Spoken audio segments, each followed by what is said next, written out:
ये कहानी शुरू होती है एक छोटे और खूबसूरत गांव से, जहाँ के लोग बहुत खुश हैं क्योंकि गांव की जादूगरनी मर चुकी है। उसी समय वहाँ एक परी आती है, उसका नाम होता है ग्लिंडा। वो सबको कंफर्म करती है कि हाँ, जादूगरनी सच में मर चुकी है। ये सुनते ही गांव वाले और भी ज्यादा खुश हो जाते हैं। गांव की दीवारों पर जो जादूगरनी के पोस्टर लगे थे, लोग उन्हें फाड़ने लगते हैं। अब जब ग्लिंडा वहाँ से जाने वाली होती है, तभी एक छोटी सी बच्ची आती है और पूछती है, एक विच कैसे बनती है और सब लोग उसे इतना बुरा क्यों मानते हैं। इस सवाल को सुनकर ग्लिंडा थोड़ी सीरियस हो जाती है और कहती है, ये विचेस बुरी पैदा नहीं होती, इन्हें बुरा बना दिया जाता है। ये हमारी सोच और बर्ताव ही है जो इन्हें ऐसा बना देता है। इतना कहते ही कहानी फ्लैशबैक में चली जाती है उस समय की, जब जादूगरनी एल्फाबा पैदा हुई थी। उसका रंग हरा था, इसलिए उसके पापा जो एक जनरल थे ने उसे अपनाया ही नहीं। धीरे धीरे पता चला कि वो एक मैजिकल बच्ची है। जब भी वो रोती या गुस्से में आती, चीजें हवा में उड़ने लगती। एल्फाबा को अपने मम्मी पापा का प्यार नहीं मिला। जैसे जैसे वो बड़ी हुई, उसकी परेशानियां भी बढ़ती गई। उसे कोई प्यार नहीं करता था और कोई उसके साथ नहीं रहना चाहता था। अब एल्फाबा की एक बहन भी थी, रोज।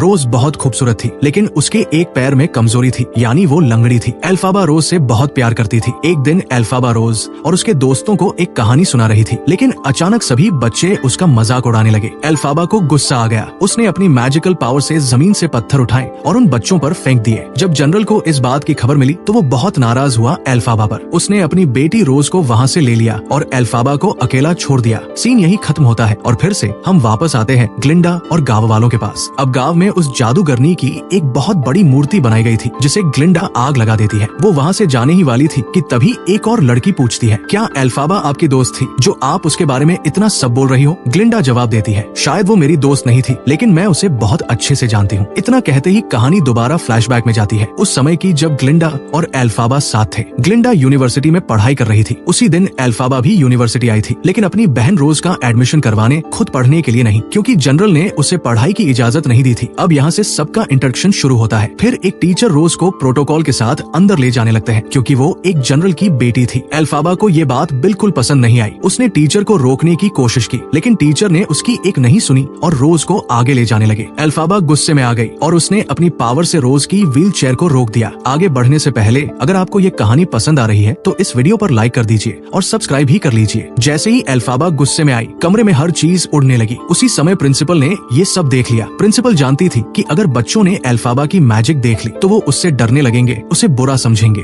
और शायद मारने भी लगे। इसलिए प्रिंसिपल ने ऐसा दिखाया जैसे वो मैजिक उसी ने की हो और एल्फाबा को बच्चों से बचा लिया। इसके बाद प्रिंसिपल ने ग्लिंडा से कहा कि एल्फाबा को उसके रूम तक छोड़ दे। ग्लिंडा तो मान गई, लेकिन एल्फाबा ने मना कर दिया, क्योंकि वो पढ़ने आई नहीं थी, बस अपनी बहन का एडमिशन करवाने आई थी। अब प्रिंसिपल ने एल्फाबा को अकेले एक कमरे में बुलाया। वहाँ उसने एल्फाबा की मैजिकल पावर्स की तारीफ की और उसे सिखाने और उसकी पावर्स को कंट्रोल करना सिखाने का ऑफर दिया। ये सुनकर एल्फाबा बहुत खुश और एक्साइटेड हो गई, लेकिन ये खुशी ज्यादा देर नहीं रही, क्योंकि अगले ही पल उसे याद आया कि उसके पापा जनरल तो उसे पढ़ने की इजाजत देंगे ही नहीं। तब प्रिंसिपल ने उसे भरोसा दिलाया कि वो गवर्नर से बात करके उसका एडमिशन करवा देंगी। अब एल्फाबा सच में बहुत खुश हो गई। जब वो रात में ग्लिंडा के रूम में रहने गई तो देखा कि ग्लिंडा ने सारा कमरा फैला रखा था। एल्फाबा के लिए कोई जगह नहीं थी। जब एल्फाबा ने अपनी जगह बनाने की कोशिश की तो ग्लिंडा ने उसे रोक दिया। एल्फाबा को गुस्सा आ गया और फिर चीजें हवा में उड़ने लगी। कुछ चीजें तो कांच पर भी गिर गई। एल्फाबा ने गुस्से में ग्लिंडा का सामान एक तरफ फेंका, अपनी जगह बनाई और सो गई। रात भर दोनों चीजों को लेकर झगड़ती रही, जिसके बारे में बाकी स्टूडेंट्स को भी पता चल गया। सुबह होते ही यूनिवर्सिटी में एक टीम बन गई ग्लिंडा के सपोर्ट में। एल्फाबा के साथ कोई भी नहीं था, सब ग्लिंडा के साथ चले गए। सबने मिलकर एल्फाबा का मजाक उड़ाना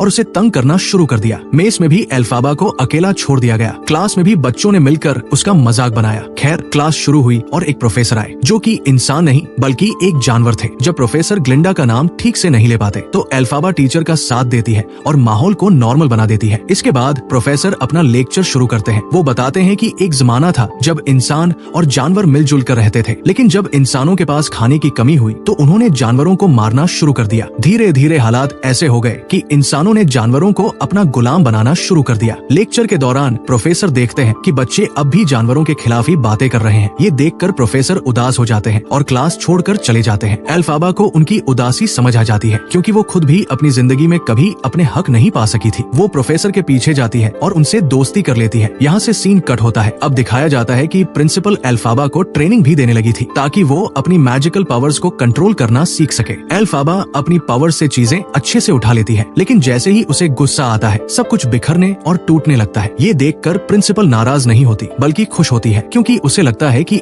एल्फाबा की पावर्स बहुत ज्यादा है। रात में जब एल्फाबा फिर से प्रोफेसर से मिलने जा रही होती है तो वो सुनती है कि प्रोफेसर अपने साथियों से कह रहे हैं अब हमें यहाँ से अपना सामान समेट लेना चाहिए, अब यहाँ हमारे लिए कोई जगह नहीं बची, वो दिन दूर नहीं जब इंसान हमें मार देंगे। ये सुनकर एल्फाबा उदास हो जाती है। वो जाने ही वाली होती है कि प्रोफेसर उसे देख लेते हैं और अंदर बुला लेते हैं। प्रोफेसर उसे बहुत सारा प्यार देते हैं। ये देखकर एल्फाबा उन्हें वादा करती है मैं आपकी मदद जरूर करूंगी और आपको आपके हक दिलवा कर रहूंगी। ये कहकर एल्फाबा जंगल की तरफ निकल पड़ती है। रास्ते में उसे एक लड़का घोड़े पर आता हुआ दिखता है। वो एल्फाबा को देखकर डर जाता है और यही पता चलता है कि वो लड़का कोई और नहीं बल्कि एक राजकुमार है। उधर यूनिवर्सिटी में राजकुमार के आने की चर्चा जोरों पर होती है। ग्लिंडा खुद को बहुत अच्छे से तैयार करती है ताकि राजकुमार को इम्प्रेस कर सके। जब राजकुमार यूनिवर्सिटी में आता है तो वो किसी पर भी ज्यादा ध्यान नहीं देता, लेकिन ग्लिंडा जो सबसे खूबसूरत और सबसे चमकदार स्टूडेंट थी वो लगातार कोशिश करती रहती है उसे इम्प्रेस करने की। फाइनली प्रिंस ग्लिंडा से दोस्ती कर लेता है और ग्लिंडा उसे लाइब्रेरी ले जाती है जहाँ पता चलता है कि प्रिंस की आदतें अब काफी बिगड़ चुकी है। वो लाइब्रेरी में भी नियम तोड़ने लगता है, कभी किताबों पर चढ़ जाता है तो कभी शोर मचाता है। इससे लाइब्रेरियन बहुत गुस्सा हो जाते हैं। प्रिंस लाइब्रेरियन को चिढ़ाने के लिए गाना शुरू कर देता है। ग्लिंडा और बाकी सारे स्टूडेंट्स भी उसके साथ गाने लगते हैं। सब बहुत एंजॉय करते हैं सिवाय एल्फाबा के। यहाँ सीन कट होता है। अब दिखाया जाता है कि एक लड़का ग्लिंडा को प्रम पार्टी के लिए इनवाइट करता है, लेकिन ग्लिंडा तो प्रिंस के साथ जाना चाहती थी, इसलिए वो उस लड़के को कहती है कि वो रोज के साथ चला जाए। रोज इस बात से बहुत खुश हो जाती है। वो ये बात जब एल्फाबा को बताती है तो एल्फाबा उसे मना कर देती है पार्टी में जाने से। एल्फाबा को लगता है कि ये ग्लिंडा की कोई चाल हो सकती है, लेकिन रोज एल्फाबा की बात नहीं मानती। उसे गुस्सा आ जाता है कि उसकी बहन उस पर भरोसा नहीं कर रही। अब सीन शिफ्ट होता है। ग्लिंडा पार्टी में जाने के लिए बहुत अच्छे से तैयार हो रही होती है। तभी एल्फाबा भी वहाँ आ जाती है। ग्लिंडा की दोस्तों को उसके सामान में एक बहुत अजीब सा केप मिलता है जो उसकी दादी का होता है। वो बिल्कुल किसी चुड़ैल जैसी टोपी लगती है। वो टोपी वो मजाक में एल्फाबा को पकड़ा देती है। अब सब लोग प्रम पार्टी में पहुँचते हैं। डांस हो रहा है, म्यूजिक चल रहा है, सब बहुत मजे कर रहे हैं। रोज भी खुश है और ग्लिंडा भी, क्योंकि वो प्रिंस के साथ है। एल्फाबा भी पार्टी में आती है उसी टोपी को पहनकर जो ग्लिंडा ने उसे दी थी। उसे देखकर सब हंसने लगते हैं। हर कोई उसकी अजीब शक्ल और कपड़ों का मजाक उड़ाता है। एल्फाबा धीरे से वो टोपी उतारकर जमीन पर रख देती है और फिर अकेले ही डांस करने लगती है, क्योंकि वो किसी के साथ आई ही नहीं थी। उसका डांस सबको अजीब लगता है और सब और ज्यादा जोर जोर से हंसने लगते हैं। एक दूसरे से फुसफुसाते हुए मजाक बना रहे होते हैं। ये सब देखकर ग्लिंडा को बहुत बुरा लगता है, क्योंकि ये सब उसी की वजह से हो रहा होता है। ग्लिंडा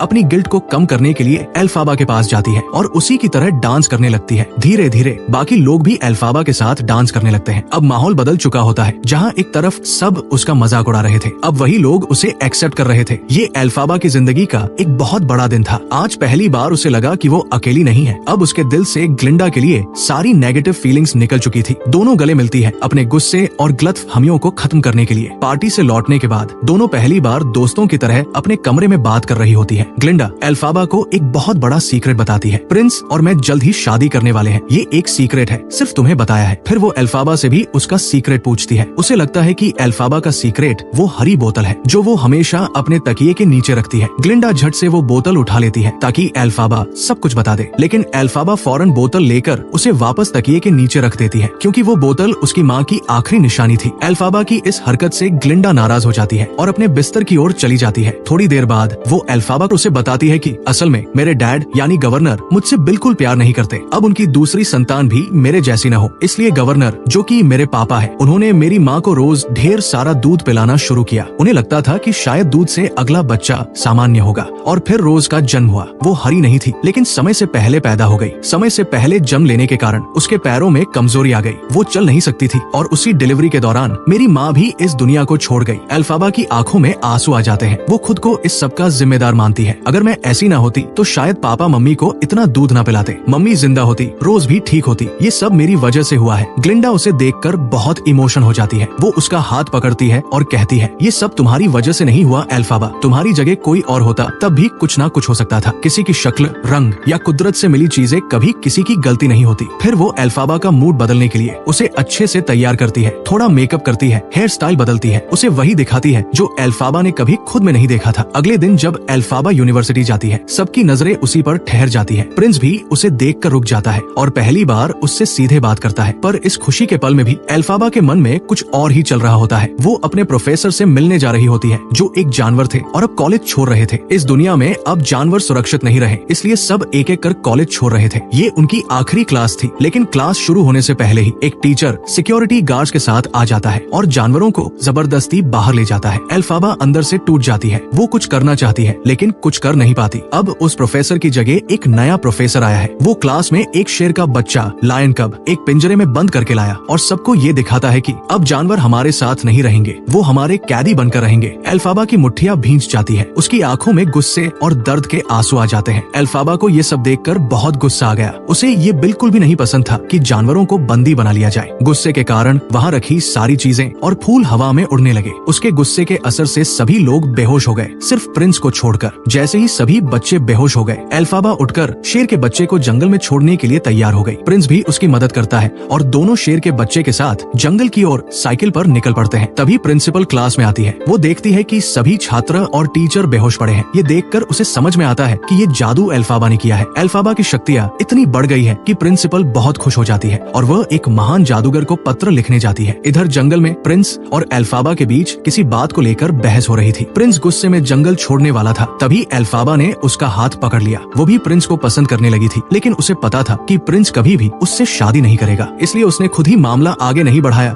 और दोनों वापस लौट आए। अगले दिन एल्फाबा को पता चलता है कि यूनिवर्सिटी में उसके लिए एक बड़ा सरप्राइज था, जब एक महान जादूगर ने एल्फाबा को मिलने के लिए बुलाया, क्योंकि प्रिंसिपल ने उसे एल्फाबा की जादुई शक्तियों के बारे में बताया था। एल्फाबा को ये बहुत अच्छा मौका लगा और उसने मिलने का फैसला किया। एक हरी रंग की ट्रेन उसे लेने के लिए आई। जब वो जाने वाली थी, सभी लोग उससे मिलने के लिए वहाँ आ गए। प्रिंस ने एल्फाबा को एक गुड लक फूल दिया। ग्लिंडा भी उससे मिलने आई और उसने अपना एक और राज शेयर किया। ग्लिंडा ने बताया कि अब प्रिंस और उसकी दोस्ती पहले जैसी नहीं रही। प्रिंस अब थोड़ा परेशान लगता है। ये सुनकर एल्फाबा को थोड़ी उदासी हुई, लेकिन फिर भी उसने ट्रेन में चढ़ने का फैसला किया। जाते समय ग्लिंडा ने एल्फाबा को एक पत्र दिया। उस पत्र में लिखा था कि ग्लिंडा उसके साथ जाना चाहती थी, लेकिन वो ये बात उसे नहीं बता पाई। एल्फाबा ने उसे देखा और फिर उसका हाथ पकड़कर जल्दी से ट्रेन में खींच लिया। कुछ ही देर में वे दोनों अंततः एमरल्ड सिटी पहुंच गए। ये वही शहर था जिसे हमने फिल्म की शुरुआत में देखा था, यानी हम इसे भविष्य में भी देख रहे थे। यहाँ दोनों का बहुत अच्छा स्वागत हुआ। सभी लोग उनके लिए नाचते हुए आए और उन्हें अंदर ले जाया गया, जहाँ उन्हें एहसास हुआ कि ये एक जादुई शहर है, जहाँ वे एक जादू शो देखते हैं। उस शो के बाद अंत में जादूगर यानी मैजिकियन उनके सामने आया। ये जादूगर एल्फाबा को अपने साथ ले जाता है और उसे इस शहर का भविष्य दिखाता है। जादूगर ने जो शहर डिजाइन किया था वो बहुत खूबसूरत था। एल्फाबा ने जादूगर से कहा कि उसे सड़कों को पीला रंग देना चाहिए, यानी उन्हें लाइट से भर देना चाहिए, जिसे जादूगर ने किया। इसके अलावा जादूगर ने एल्फाबा का एक छोटा सा कठपुतली दिखाया, जो ये दिखा रही थी कि एल्फाबा इस शहर पर राज करेगी। ये देखकर एल्फाबा ने तुरंत कहा, मेरा सपना कहीं राज करने का नहीं है, मेरा सपना जानवरों के लिए कुछ करने का है और इसके लिए मुझे तुम्हारी मदद चाहिए। उनकी बातचीत के दौरान प्रिंसिपल वहाँ आ जाती है, जिन्हें देखकर एल्फाबा बहुत खुश होती है और उन्हें गले लगा लेती है। वे बात कर रहे होते हैं कि एल्फाबा जानवरों के लिए कुछ करना चाहती है। अब यहाँ एक बंदर जादूगर के कहने पर एक जादू की किताब से कपड़ा उठाता है। इसके बाद जादूगर एल्फाबा से कहता है कि ये बंदर उड़ने का शौकीन है, अगर तुम ये मंत्र पढ़ो तो तुम इसे पंख दे सकती हो। उसकी मांग पर एल्फाबा मंत्र पढ़ती है और हैरानी की बात है कि मंत्र काम करता है। एल्फाबा खुश होती है कि उसने जानवरों के लिए कुछ किया, लेकिन जैसे ही उसने देखा कि उसके मंत्र से बंदर को दर्द हो रहा है और उसके पेट पर पंख उग रहे हैं, वो डर जाती है। वो चाहती है कि वो ये जादू रद्द कर दे, लेकिन जब उसने मंत्र को उल्टा पढ़ा तो जादू रिवर्स नहीं हुआ। गुस्से में आकर उसने जादूगर से कहा कि जादू को रोक दे। तब जादूगर ने बताया कि उसकी जादुई शक्तियाँ इतनी बड़ी नहीं है कि वो इस किताब के मंत्र पढ़ सके। ये काम एल्फाबा ने किया है। इसका मतलब है कि अब एल्फाबा की शक्तियाँ बहुत ज्यादा बढ़ चुकी है और अब जो कुछ भी हो रहा है उसे कोई भी रोक नहीं सकता, चाहे वो चाहे भी। ये सुनकर एल्फाबा और भी उदास हो जाती है। वो जो करना चाहती थी वो कुछ और हो गया। जब वो बाहर जाती है तो देखती है कि बंदरों की पूरी सेना दर्द में परेशान हो रही है और उनके पीठ पर पंख उग रहे हैं। ये देखकर उसे समझ में आता है कि असल में जादूगर और प्रिंसिपल ने उसे मिलकर फंसाया है। असल में दोनों को जानवरों से नफरत थी और वे उन्हें अपने गुलाम बनाना चाहते थे, जिसके लिए उन्होंने भोली भाली एल्फाबा का इस्तेमाल किया। ये जानकर एल्फाबा को गुस्सा आता है और वो जादू की किताब लेकर वहाँ से भागने का फैसला करती है। ये देखते हुए प्रिंसिपल ग्लिंडा से कहती है कि उसे जादू सिखाना चाहिए और इसके बदले में उसे बस एल्फाबा को वहाँ लाना होगा। शायद ग्लिंडा को ये मौका अच्छा लगा और वो भी एल्फाबा को पकड़ने के लिए उसके पीछे दौड़ती है। अब जो बंदर पंखों वाले हो गए थे, प्रिंसिपल ने उन्हें उड़ने का आदेश दिया और एल्फाबा को ढूंढने भेज दिया। जादूगर भी कमरे में जाता है और एल्फाबा को ढूंढने के लिए अपने खास गार्ड्स को भेजता है। ग्लिंडा, जो किसी भी कीमत पर जादूगर बनने का मौका नहीं खोना चाहती थी, भी एल्फाबा को पकड़ने के लिए दौड़ रही थी। अब ग्लिंडा एल्फाबा के पास पहुंच चुकी थी। वो एल्फाबा को जाने से रोकने की कोशिश कर रही थी, लेकिन एल्फाबा को जाना था। इसी दौरान वो एक कमरे में पहुंच गई थी, जहां एक हॉट एयर बैलून रखा हुआ था। वो उससे भागने की कोशिश करती है, लेकिन तभी जादूगर के लोग भी वहां पहुंच जाते हैं उसे पकड़ने के लिए। लेकिन उससे पहले एल्फाबा एयर बैलून में बैठ जाती है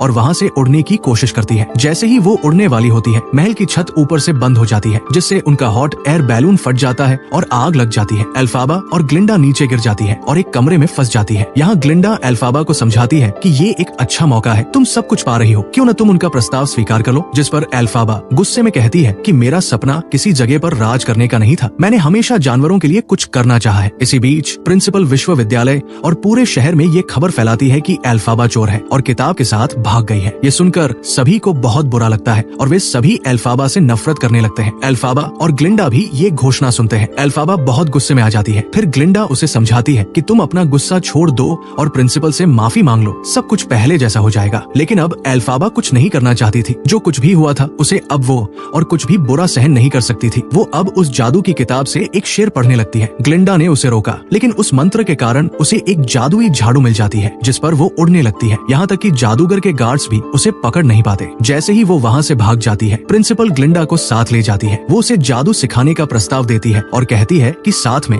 वे एल्फाबा को ढूंढेंगी। एल्फाबा को लगता है कि ग्लिंडा अब प्रिंसिपल से हाथ नहीं मिलाएगी क्योंकि वो निर्दयी है। लेकिन जब उसे पता चलता है कि ग्लिंडा ने प्रिंसिपल से हाथ मिला लिया है, तो उसका दिल टूट जाता है। ये शहर ने उसके साथ बहुत बुरा किया था, इसलिए उसने इस शहर को अंधेरे में जीने की शाप दी। वो दूर पहाड़ों में चली जाती है। कहानी इस पार्ट के साथ खत्म होती है कि कोई भी जन्म से बुरा नहीं होता, बल्कि लोगों का रवैया ही किसी को अच्छा या बुरा बनाता है। आखिर में हम ये भी जान पाते हैं कि क्यों गांव वाले एल्फाबा की मौत पर खुश थे, क्योंकि एल्फाबा की मौत के साथ उनके गांव का शाप भी समाप्त हो गया था। और इस तरह से पूरी कहानी समाप्त होती है। तो कमेंट्स में बताएं, क्या एल्फाबा वाकई में बुरी थी? अगर आपको फिल्म पसंद आई हो तो सब्सक्राइब बटन दबाएं और नए मूवी अपडेट के लिए नोटिफिकेशंस चालू कर लें।